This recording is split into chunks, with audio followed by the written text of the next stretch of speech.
கரூர் சம்பவத்துக்கு பிறகு மிக முக்கிய வீடியோ ஒன்றை வெளியிட்டிருக்கிறார் விஜய். 5 மாவட்டங்களில் நான் பிரச்சாரம் செய்திருக்கிறேன், ஆனால் கரூரில் மட்டும் ஏன் இப்படி நடக்க வேண்டும் என்று கேட்டிருக்கிறார் விஜய். அவரது எல்லா பொதுக்கூட்டங்களுக்கும் கூட்டம் நிறையத்தான் வந்துள்ளது, ஆனால் எந்த கூட்டத்திலும் நடக்காத அசம்பாவிதம் கரூரில் மட்டும் நடந்துள்ளது.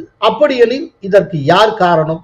விஜய் எழுப்பியுள்ள கேள்வி மூலம் அவர் யாரை சந்தேகிக்கிறார் என்பது புரிகிறது. இரண்டாவது, சிஎம் சார், உங்களுக்கு என்னை ஏதாவது பழிவாங்கும் எண்ணம் இருந்தால் என்னை என்ன வேண்டுமானாலும் செய்யுங்கள், என் நிர்வாகிகள் தொண்டர்கள் மீது கை வைக்காதீர்கள் என்று விஜய் கூறியிருப்பதன் பொருள் என்ன? கரூரில் நடந்த சம்பவம் தற்செயலானதல்ல, அது பழிவாங்கும் சதி என்கிற உள்ளர்த்தத்தில் விஜய் பேசி இருக்கிறார். இவற்றின் மூலம் எந்த நபர் மீதும் எந்த கட்சி மீதும் தனக்கு சந்தேகம் உள்ளது என்பதை பெயர் சொல்லாமல் சொல்லிவிட்டார் விஜய். அத்துடன் நண்பர்களே, தோழர்களே, நம் அரசியல் பயணம் இன்னும் வலுவாக இருக்கும், இன்னும் தைரியத்தோடு தொடரும் என்று கூறியிருப்பதன் மூலம் கரூர் சம்பவத்தால் கலங்கி போய் அரசியலில் இருந்து ஓடப் போவதில்லை என்பதையும், முன்னை காட்டிலும் அதிக துணிச்சலோடு அரசியலில் தொடரப் போவதையும் தன் தொண்டர்களுக்கும் தன் எதிரிகளுக்கும் ஒரு சேர புரிய வைத்திருக்கிறார் விஜய்.